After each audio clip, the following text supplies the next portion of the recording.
So I understand today you wanted to talk about shame. Yes, because I'm filled with it. Yeah, I was reading an article that you wrote for Psychology Today, and it was bringing up kind of shame within myself, not Well, I seeing. was writing about you the whole time. Oh, That's okay.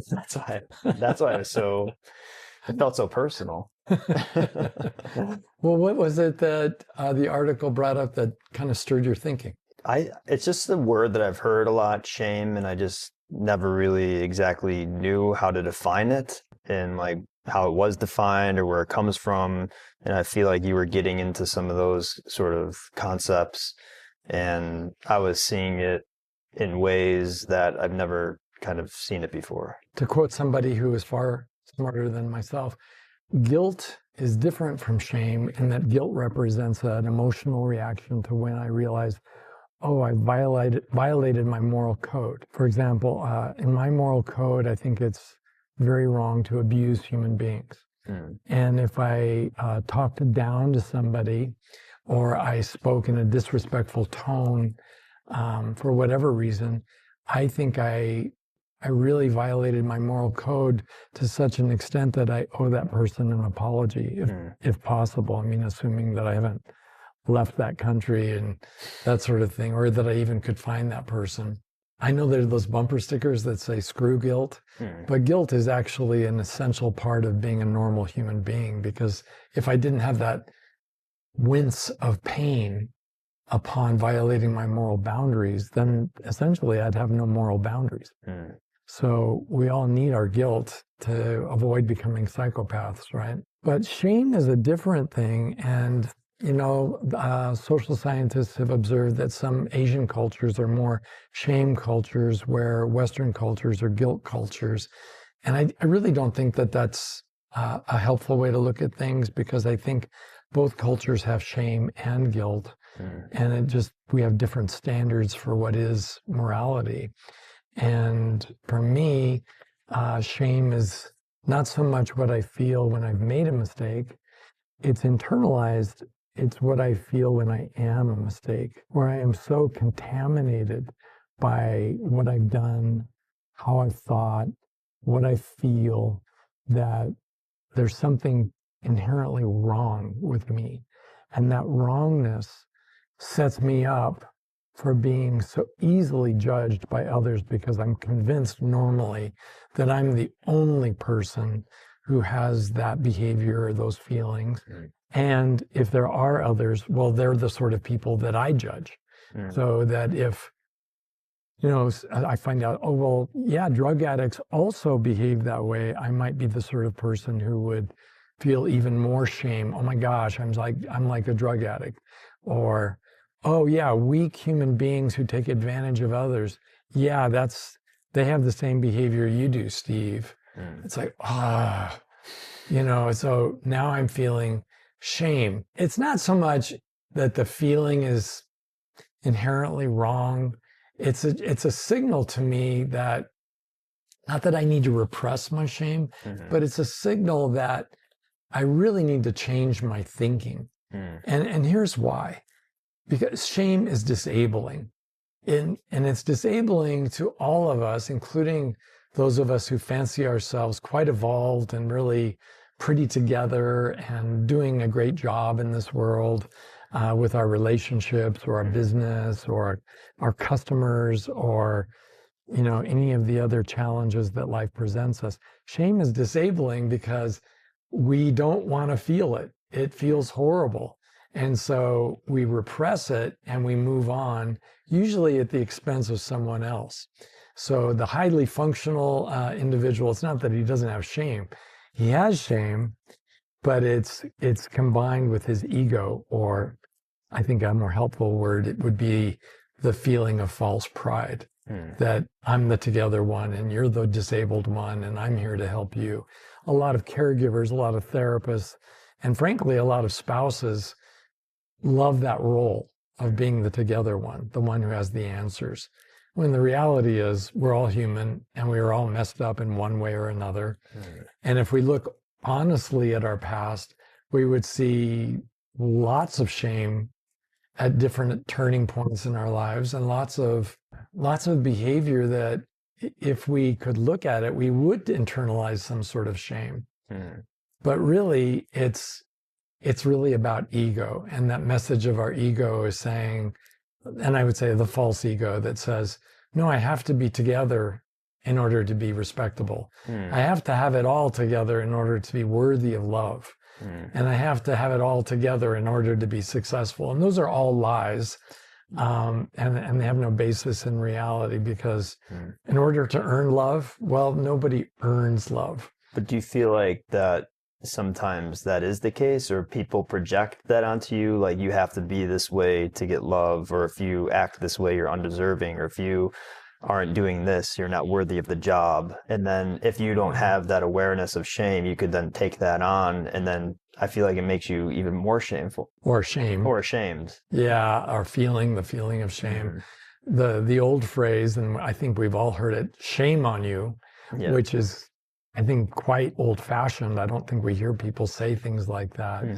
But we do hear everything from Game of Thrones to where, a character walks down the street naked and people are chanting shame, shame, shame. Yeah. And we hear it when people, frankly, to be honest, I don't like saying this, but I think, and this is the part of me as a therapist, I feel bashful saying things that I know are going to upset people. It's not like I want to go out of my way to upset people, but so many religions depend on shame to elicit compliance with rules.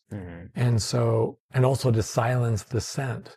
So one of my clients last week, as a matter of fact, was talking about his upbringing in the Midwest of the United States. And in his Baptist church, he was taught a couple of things about sexuality. That, when he hit 13, 14, he was hearing a lot of sermons and advice and admonishments that, number one, he should never touch himself, as in masturbation. And to do so, that was a terrible, terrible sin, and would send him straight to hell. It meant that he was full of lust, that he was a deviant. And that's the other thing about shame, is making sure you believe you're the only one in the whole world who would do or feel or think such a thing. And that is how he felt. The second piece of he saw really quick that no one else was debating that. No, because nobody's talking about it, right? It's not like people were popping up in church, but Pastor, I just masturbated last night and I felt great. Or nobody says things like that because we don't talk about it. We don't even know, as a group, our civilization typically doesn't even know what normal is. And the same church taught him that any attempt to touch a girl in a sexual way, which could be anything from sexual intercourse all the way to trying to kiss. And he was taught that also would send him to hell, and that he was not to do that. And if any girl participated in that, she too was headed straight for hell. And that there was no way around that, and you just have to wait. And the problem there, with so much of what we talk about in these podcasts is really about managing love intelligently.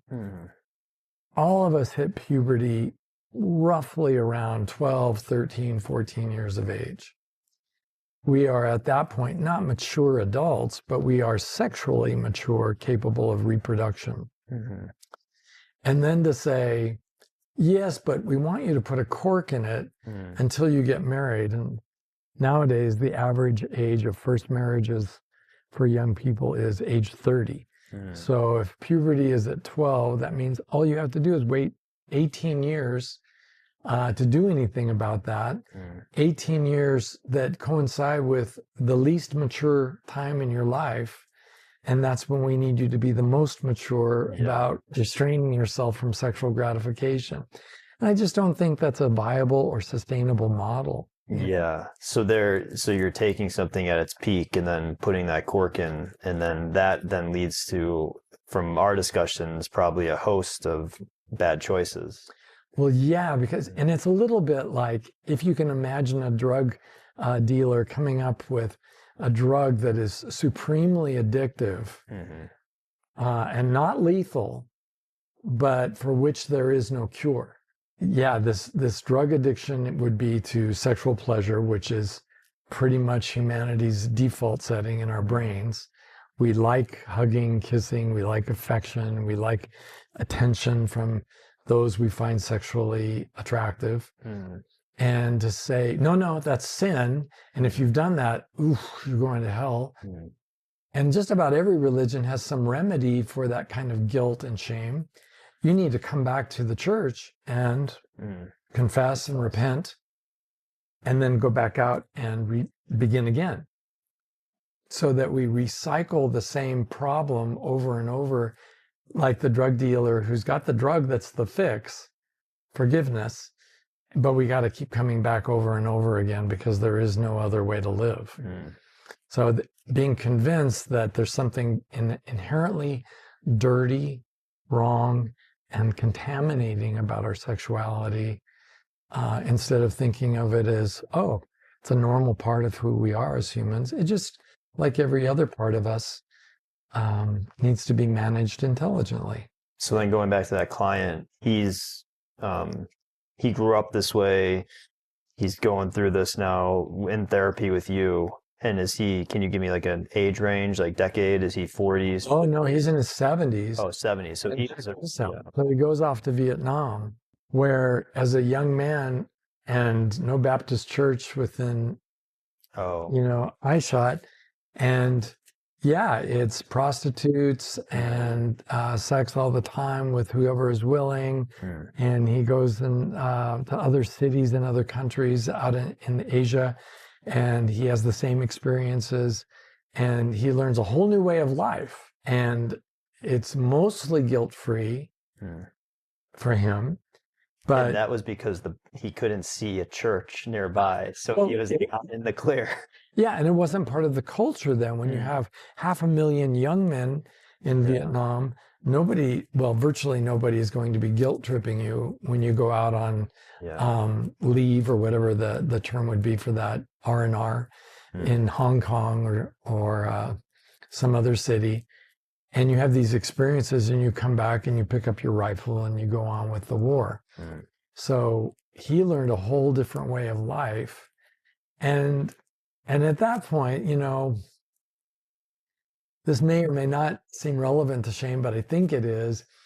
We tend to compartmentalize religion into one part of our brain and our sexuality into another component of the brain, so that when we're getting busy sexually outside of the bounds of what the church would approve, that's all walled off from the religion. And then we go back to the religion on Sunday morning, and we don't think about the shame of the sexual behavior. We just know we're okay right now. And then we just keep the cycle going over the years. And that's what got him in a lot of trouble, where his compartmentalization and the failure to integrate his sexuality and spirituality resulted in lifelong shame for a man who is intelligent, very competent, very able, a very kind and loving man. So really a good person with no significant mental illness. He just had been taught this is how you handle sexuality. And what a surprise. He didn't have an intimate, successful, loving relationship with his wife. So he went to Vietnam, had this whole experience. Was he corked up till then? Was he? Yeah, I would say, in repressing his sexuality. So repressed, Vietnam, an explosion of prostitutes. Yes, and all this other stuff. He's 18 years old. He goes off to boot camp and so forth. And then he comes back, and then he gets married. Yeah, and he has a relationship that's unsatisfying. Absolutely.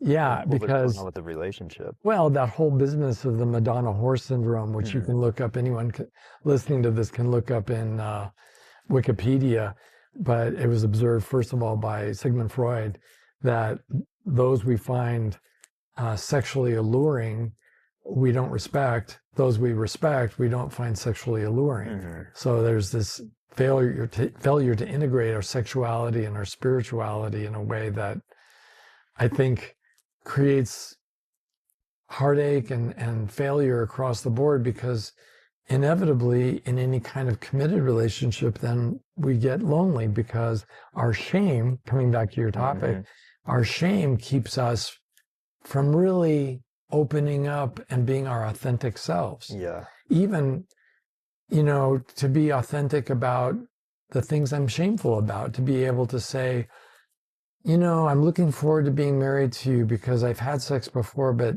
I've never felt comfortable with it. I've always felt like I was doing something illicit and wrong. And I look forward to having sex without shame. And you're saying say that to your partner. And if well, we don't say that. That's my point. That's we don't say it. Well, the title of this whole thing is like how shame sabotages relationships. So it's like that's kind of like a whole backstory on shame. But this is a prime example of how it does. So absolutely. He wasn't able to tell her about any of. Well, I'm not even recommending that because I think it's kind of like trying to keep the horses safe when they've already left the barn. He's already had, by the time he got married, he'd already had 8 or 10 years of training on sexual repression. Yeah. And to think that on the eve of the most important relationship event of his life, his wedding, he's somehow going to be honest and at ease with his sexuality and spiritually honest and comfortable with disclosing who he is. Yeah. That isn't going to happen. So the problem is one of prevention rather than remediation. There is a possibility of remediation, of course. That's what I largely do in my office. But I don't think that's the smart money. If I was a mom or a dad raising a kid, I think I'd want to assure them that it's normal to be a sexual being, to assure them that it's normal to have sexual thoughts, sexual feelings, and yes, and even some sexual behaviors. Like, for example, I don't think parents need to jump right into masturbation, but to talk about how boys might naturally engage in girl watching, how girls might notice who's really attractive around them, and that there's nothing wrong with that, and that noticing that they're physically attractive or they're sexually attractive because of some other aspect of their being, that's a normal thing. But instead, what we often hear is parents saying, "You're too young to even be thinking that way." Yeah.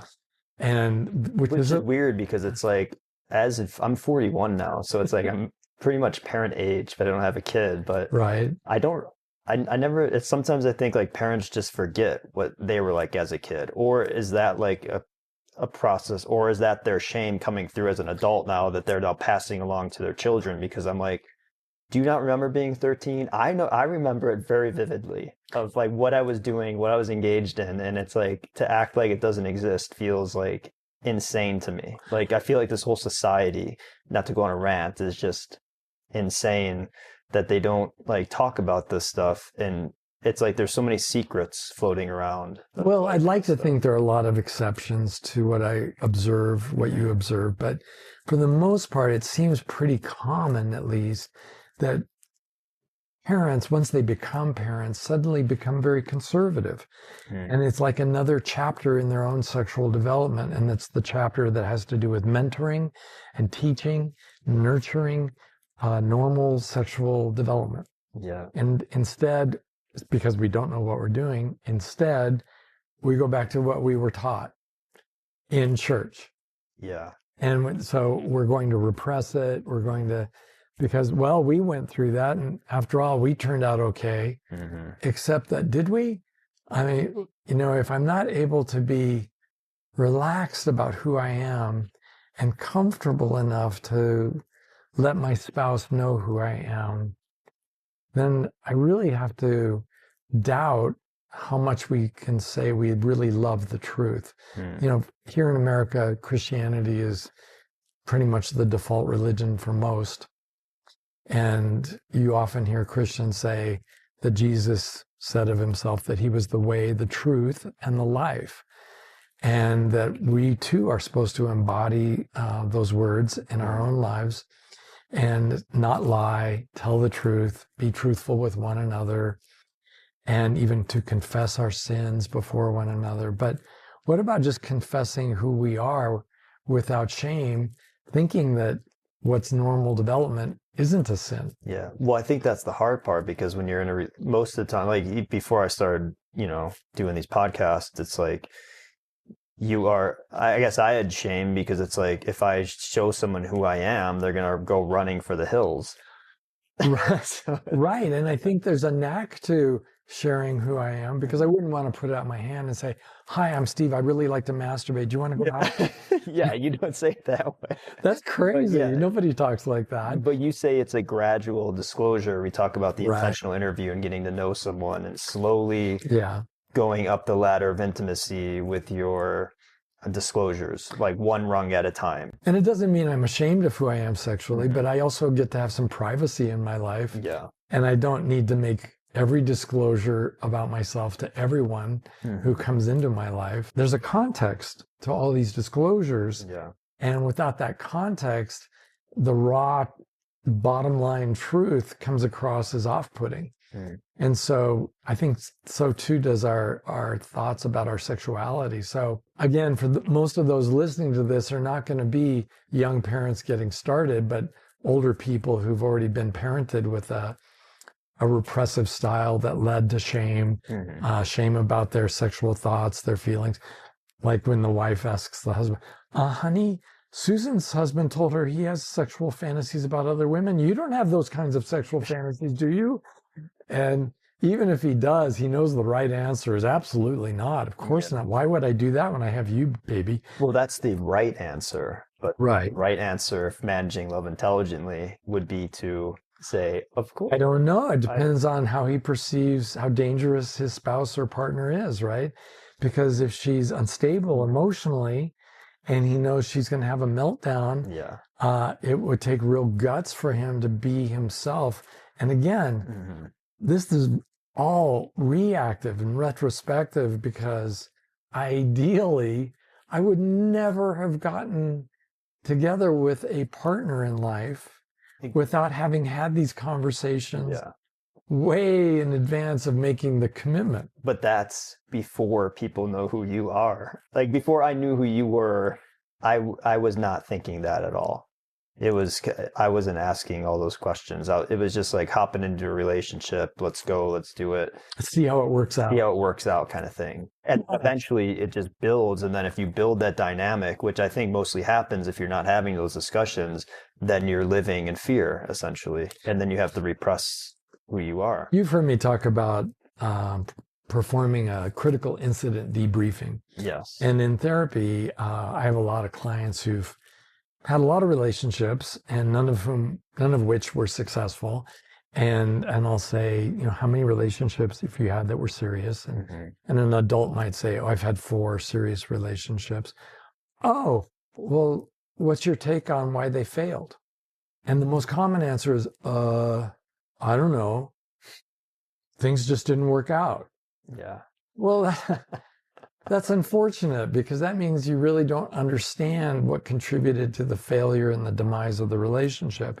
And it may have been something that you did only after the relationship began, like you became abusive or you developed a drug habit or something like that. But most of the time, I think it's a failure to do a critical assessment of the person, a really insightful and intentional interview of whether we're right for each other. And that interview that we're supposed to conduct as part of our due diligence before getting into a commitment, that interview is long lasting, and it needs to at least let me know about my prospective mate's history of relationships, what worked for them, what did not work for them, including what worked for them in the bedroom and what didn't work for them. I have so many clients who say, I would never want to know that. The past is the past. We've got to leave that in the past. I don't want to know, who she had sex with. Well, really think that through for a minute. If you say you love somebody, doesn't that mean you want to know them? And if you don't that know part. them, and if you don't know them to that degree, could you possibly love them? Well, no. So really, and this is where I think ego starts getting in our way, because I want to maintain the myth in my head that, well, this is true love. The other Everything loves, was just that was all preface, preamble. It wasn't the real story. yeah. The real story is us and what's going on with us. And I do believe the real story could be us, but it also, if we could let go of our shame about the possibility that at any given moment we might be wrong, that we've picked poorly in the past, maybe this relationship also is doomed to failure, but why not find out by getting to know your partner gradually? How is it that such an attractive person as yourself is still single? I can't hardly believe that. She blushes, she looks down, she says, thank you. No, but I mean it. How is it that you're single? Well, I've been in some relationships, but they just never worked out. Oh, yeah? Why is that? And then she may say, oh, well, he would, all the other guys were such jerks. Yeah. Well, everybody listening to this has heard the phrase, it takes two, and that there are two sides to every story. And probably, if nothing else, I have to look in the mirror and say, well, yeah, they were very flawed, but at the end of the day, I'm the one who picked them out. Yeah. So it's got to be somewhat about me, even if the other person was a devil. I'm the one who picked the devil. Yeah. So but I need to get past the shame that would say, oh, because I made a mistake, there's something terribly wrong with me. I am so highly flawed that no one could love me or respect me even. And that's just not true. Human beings are really capable of being very compassionate and understanding. And really, if there's anyone listening to this who wants to have this kind of openness, the way you get started is by modeling the very behavior you want to see from your partners. So to be able to say, I was listening to a podcast the other day and they were talking about how paralyzing shame is and how important it is to get past the ego of trying to be perfect all the time. Oh, yeah, that sounds interesting. Or, oh, yeah, that sounds really boring. Whatever the reaction is, you get to go on and say, yeah, and I was thinking about how shy I am about letting you know about any of my failures, including my romantic failures. Oh, like what kind of romantic failures are you talking about? Everybody wants to know that. If you're dating somebody, you want to know. And for the person doing the disclosing to start off with something, to start off with something relatively unthreatening, like, well, let me start off with something kind of small. Like I remember really having a history of being controlling as a boyfriend. And there was like no subject that was too small for me to be controlling about. And I think back on that and I just cringe because it's a part of my sexuality. Wait a minute, you said that's a part of your sexuality.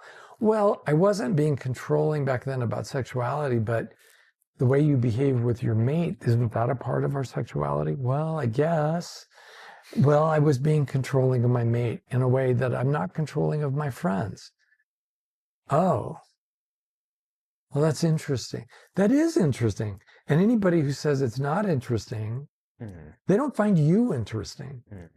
Because that's a big disclosure for somebody to make. Yeah. And if somebody gives you a bored expression and wants to move on because, their TV show is starting. Yeah. I think that's kind of a sign you might be with the wrong person and you may need yet again to begin anew. So if people are in a relationship and they're hearing this and they're like, oh crap, I'm kind of have stuff that I have bottled up. I haven't been as honest as I could be with my partner. I mean, how does that start? Did they just have these, some could be in a relationship for 3 months, some could be a year, a few years, some could be married. 20 years. 20 years. So it's like raised a pack of kids. And if someone presents this and they come up and express this to their partner, as you just said, What essentially, what if they do get rejected? Are they supposed to just leave, or it's like, do they go to therapy, or? Well, that's not the way I would do it if I were 20 years deep into a relationship, I wouldn't start off with that. But I might start off with something like asking my mate if she were happy in the relationship, if she felt fulfilled. And which brings up her asking me, what about you? Mm-hmm. Are you happy? Well, I think I just have been realizing I'm not as happy as I want to be. Mm. And why not? Am I doing something wrong? No, it's really about more something I've been doing wrong. Oh, you haven't been cheating on me, have you? No, not that. It's just that I don't think I've been as honest with you as I wished I had. Mm. And that's a big bomb to drop on someone. That is a for, big say, bomb. 20 years. But then they say, well, like, how so? Well, like today, just telling you, I don't think I'm that happy in our relationship. I think that's hard for me to share because I have so much pride in being the together person in my family. I'm the only one in my family who's never been divorced. You're not thinking about divorce, are you? No. It's just that I just have all this ego wrapped around me about having the perfect relationship and the perfect marriage. It's hard for me to even say that I don't think I'm happy. And I've repressed it so much, I don't even know what I need to be happy. Yeah. I could think of some complaints, like what? Mm-hmm. Well, I'm not sure I feel ready to share those. I thought I'd just break the ice by bringing this subject up. Well, that's not fair. Well, I don't think there are any rules to this. I think I'm just doing this for the first time, feeling my way, and I just don't think I'm as happy as I want to be. How about you? Do you think everything is just perfect for you? Yeah. And then a lot of mates, I think, would say, well, no, now that you mention it, no, I mean, I think there's room for improvement. Yeah. That might be the politically safe way to say it. Mm-hmm. Yeah, but do you ever feel lonely in our relationship or unhappy? Well, sometimes. Okay, well, maybe in the future we could start talking about that and talking about more about our feelings and just make it okay to not have everything be perfect. And even to be able to talk that way comfortably without it creating a crisis or a big problem, that it would just be okay to tell our truth to each other. Mm-hmm. What do you say, dear? And there are marriages that could do that. And there are marriages where you're going to be put in the doghouse just for talking about that. Yeah. And that takes it, to me, that's a litmus test of, wow, this is worse than I thought. I can't even talk about talking about my feelings of shame or my feelings of discomfort. If I can't talk about talking about, where do we go from there? Yeah. Because that's pretty basic. I haven't even said, and I'm miserable, or I'm angry with you half the time, or any of those things. I just want to talking about not being as happy as I want to be. And again, if we can't do that, there's really no hope of solving the problem. Yeah. So then you ask me, so then you split up? Well, I think that the remedy there is you give it a try until you're done trying. And that might include with a therapist. It could include months and months of effort. It could include, for some people, they might need to have years of efforts. And for some people, they might need to stay married, but just resign themselves to the fact that this is as good as it's going to get. Yeah. And I don't want to get a divorce. I'm just going to remain unhappy and disconnected, and I'll play more golf, or I'll go shopping more often if, whatever it is that people like. I may need to turn to whiskey. This is like a all too real for me. Not for me personally, but I mean, I see though, like speaking about like shame sabotaging relationships, like to me, it's like if you're in a relationship like that for 20 years and we talk about intimacy, about the ability to safely share your life with another person, shame is sabotaging that core value. And if you want a relationship like the one where you're teaching people how to build, you really can't do it if you're having that shame bottled up. It seems like it needs to come out. And it seems like to me from observing this, the sooner you could do it, the better. Not again, hey, my name's this and I'm a chronic masturbator or whatever. Compulsive masturbator. Just like to me, I would not enter into a relationship. I would be disclosing things and making sure that I'm being honest with myself because I don't think I've ever been completely honest with myself in any relationship I've ever been. And I could say that from doing that critical incident report that I've done on all my relationships, the debriefing, because I felt shame about being honest with myself. I don't think I thought that I was the only one who felt that though. I think that's one thing that's a little different. I thought other people are feeling this as well, but this is just what people do. Yeah, we don't talk about it. Yeah, and then I also feel like there's also some sort of just I had some ingrained suffering in me. Like it's like I don't deserve to have what I ask for. Like those sort of things, kind of irrational beliefs baked in. Someday I hope we do a podcast on that whole notion of deserving and deserving love, because I think it's pretty clear that none of us deserve love. How would one earn love? I don't think that's even a thing that makes sense. That sentence just doesn't make sense. Damn it, I've worked hard for this love. I deserve it. Yeah. Now cough it up. It's like, I can say I worked hard at my job and I deserved a day's pay for a day's labor. But when it comes to love, I think it's one of the most common irrational beliefs out there that, well, I've tried to do all these things and she still or he still doesn't love me the way I want them to love me. Well, yeah, they may not even be capable of that. Or they may not be capable of just loving you because maybe they just don't love you or people like you. But that doesn't mean somehow you deserve it, because that belief that I've worked hard and I deserve it leads to a sense of entitlement.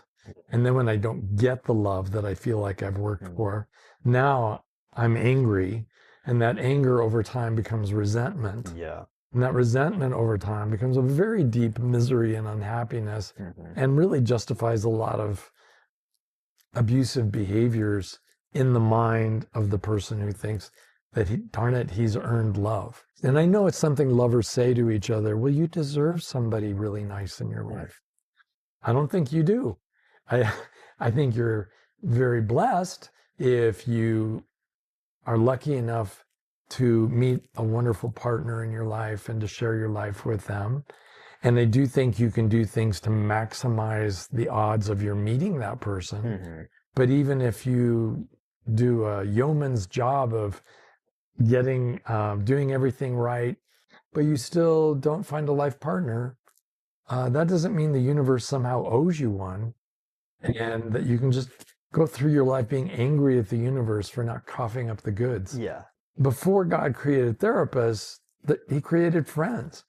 And I think rather than starting with a lover, I think all of us would be better served to start being shame-free, if I could say that, beginning to be shame-free with our friends, who are especially the friends of the same gender with whom there's no romantic connection whatsoever, and to open up and say, yeah, I've been really thinking about this lately, and I don't think I'm as happy in my marriage as I should be. I really expect more out of marriage. And our friends will listen to us the way, a real friend would listen to you, and a real friend would hear you out.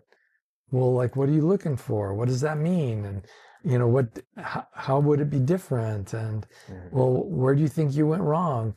And I think that would help any of us process our thoughts that much further, and help us to become that much more articulate about someday presenting our our shame and our thoughts about who we really are in an authentic way, it would just be easier because we'd have had a couple of rehearsals with friends. I feel like, just to go off that, like I've had that, but then I feel like my whole life trajectory now looking back has been people trying to shut me down, from all adults. So I really had a trauma against it. You shouldn't feel that way, Jason.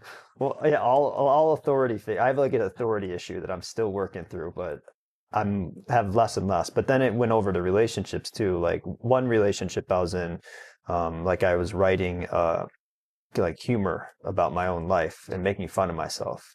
And one of them was about buying a blow-up doll and having endless comedic possibilities. Endless comedic possibilities. So I'll let the listeners just fill in their mind. And then the girl I was dating at the time, we were kind of like going through like a breakup, but we're still kind of talking. One of those situations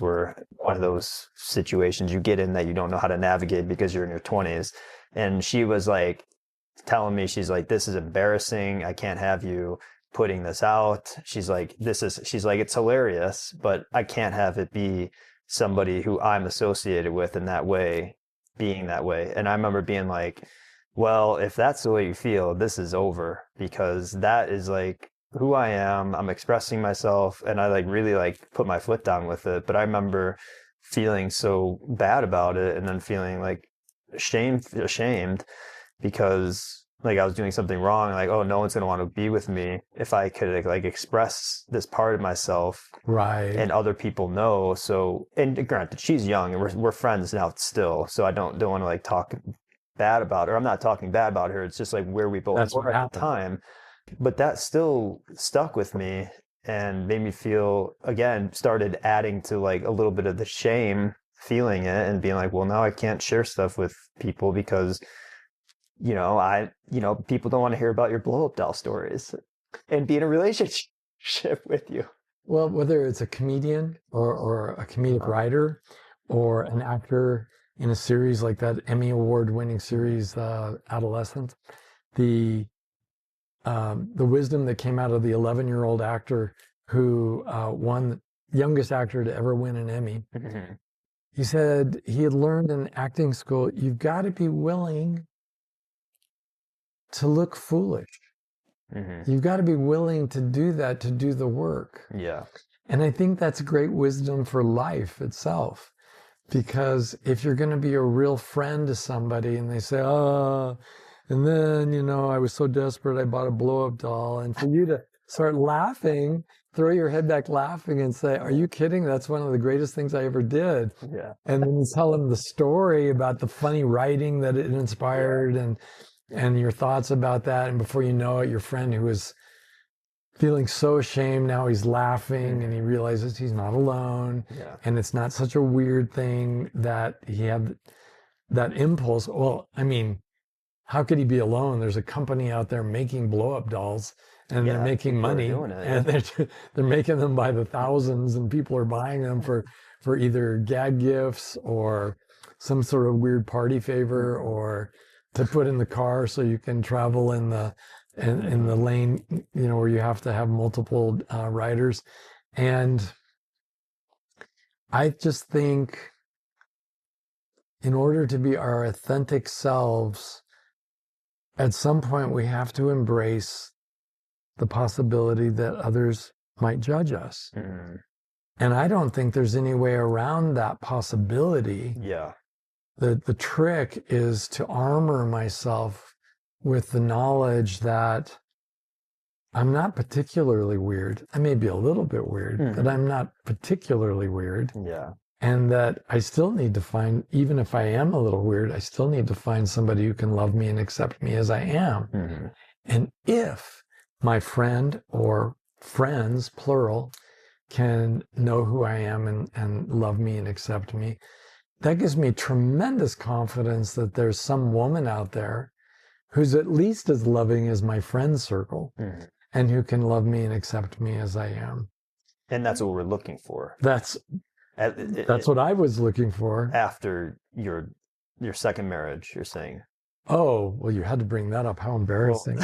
Well, Well, your first Yes, one, I too have failed. All but your right, I first one, admit it. your first one though, you weren't aware of this stuff, I would imagine. Like I, Know anything. I was yeah, 19 when I met her, and I just, yeah, and nobody, this sad thing, I don't even think it's an age-related problem so much as it is a mentorless project. yeah, It's an educationless project problem, because when it comes to driver's ed or mathematics or any of 100 other life skills, usually we have parents or teachers or the sergeant in the army who's teaching us things that help us to cope with life.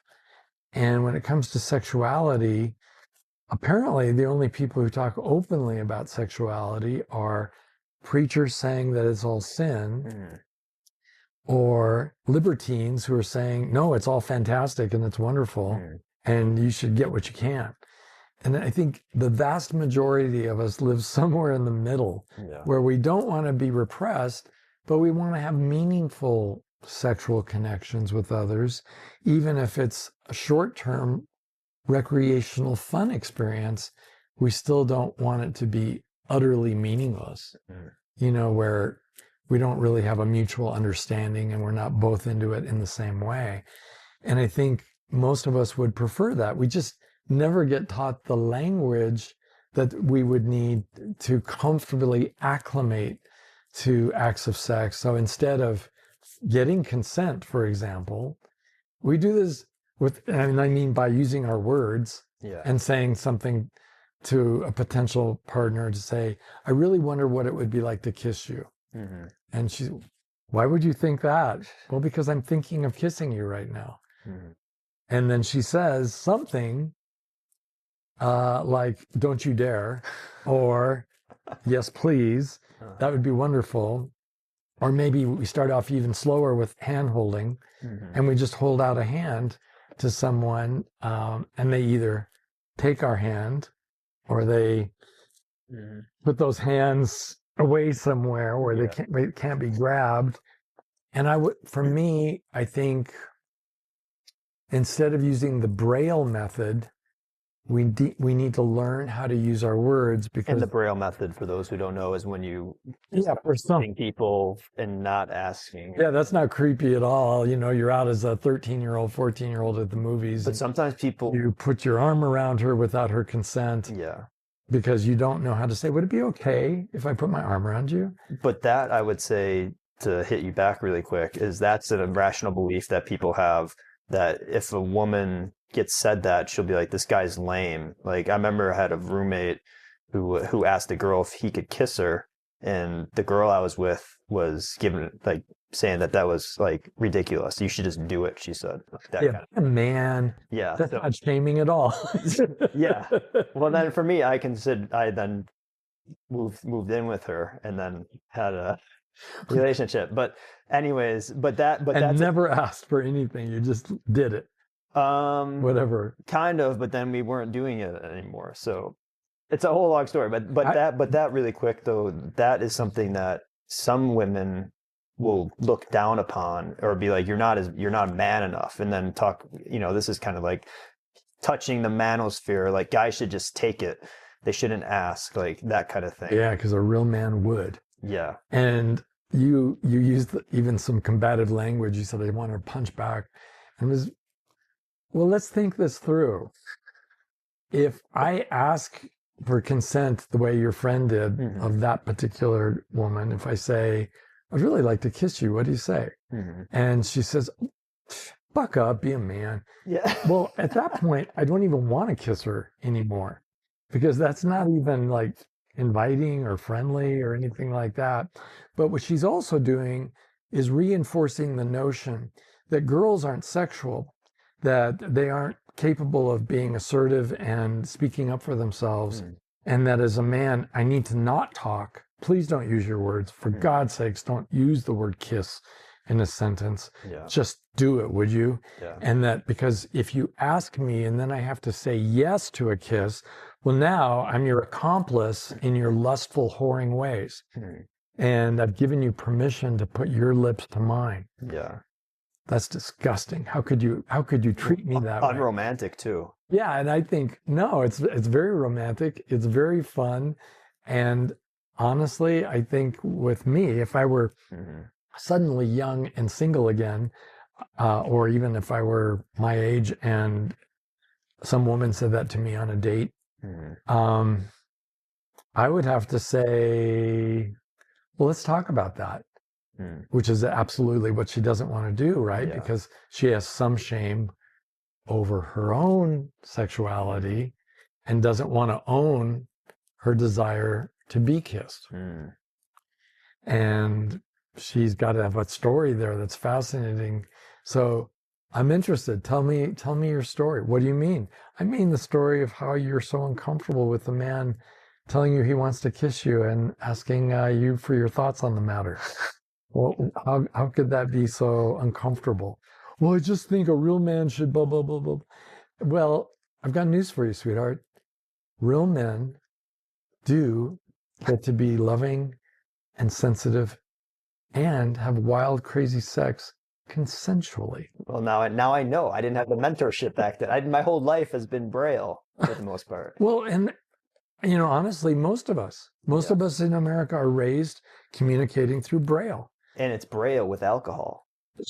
So you know what I mean? It's like oh my gosh, kind of like walking his drunken in braille. the dark, yeah. Drunken braille, yeah. So it's even worse than you thought. That is such an apt phrase. I hope people start using it.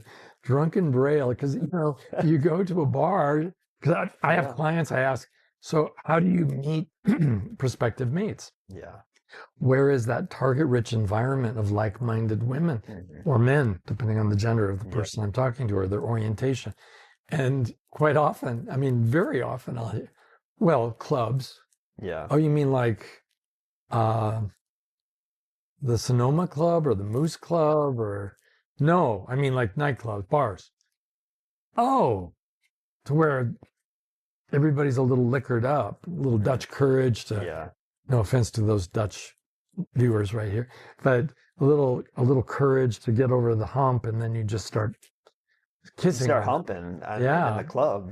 Yeah, I mean maybe, and and it's like, wow, that the one thing we have in common is we're both impaired, incapable of driving legally, and what a great opportunity to make some important decisions. Yeah, that couldn't possibly go wrong. So let me go back to your client who we started talking about. So is he currently, he's no longer in that relationship? No, he is. Oh, he is? Yeah. So he's still in the marriage. And for him, I think what has happened is in his lifetime, he's just changed as a human being. He's grown and he has learned to be more open and more relaxed about things. And he makes intimacy more inviting to his mate and less threatening. So he's been incorporating it. He's been having a marriage for however long, like however long years. Yeah. And then he's now hearing this stuff, seeing the truth, or seeing where he's been repressing, and then he's been sharing that in the way kind of you explained earlier, and that's opening up the relationship and having it be more fulfilling. Exactly. And I think you're right to say that. And I think something that I'm really grateful for you bringing this up is I want to honor him because it's a real move toward leadership. And I don't think the man has to be the leader and give an exchange. But I think when there's a pervasive atmosphere of dysfunction, we all benefit from somebody taking the lead, somebody knowing what they're doing, and to be led by love and knowledge, taking us to a healthier place where we can relax. It helps us all so much.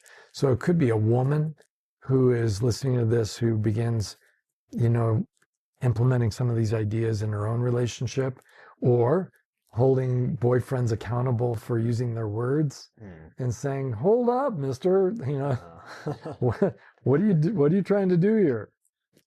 And a kiss you. Yeah, What do you well, think I'm doing? who do you think I am? Just somebody you can grab and kiss? I mean, let's talk about that. Oh, okay. That's Mr. Caveman, but it doesn't have to be unfriendly or uncomfortable. It can be playful and engaging, and the whole idea about intimacy and freedom from shame is to share our mutual humanity with one another, and our mutual experience of shame, our failings, what we've learned, how we've learned it. And I think for so many people, getting past that level of ego where it's simply okay to be flawed. It's part of being a human being. And I can relax, and because I don't have to be perfect, and I never did have to be perfect. How freeing is that? It's the best. And I'm going to say, as a man who deeply loves my wife and who would die for her at any minute and be glad to do so, this freedom within me is more precious than any relationship. To be able to walk the earth being myself. And not everybody can love the person I am. Yeah. And I can accept that. He's hard, people. It's not that much. All right, I think that's the mic drop. So, All right. all right. Thanks. This was great. Yeah, good talking with you. Yeah.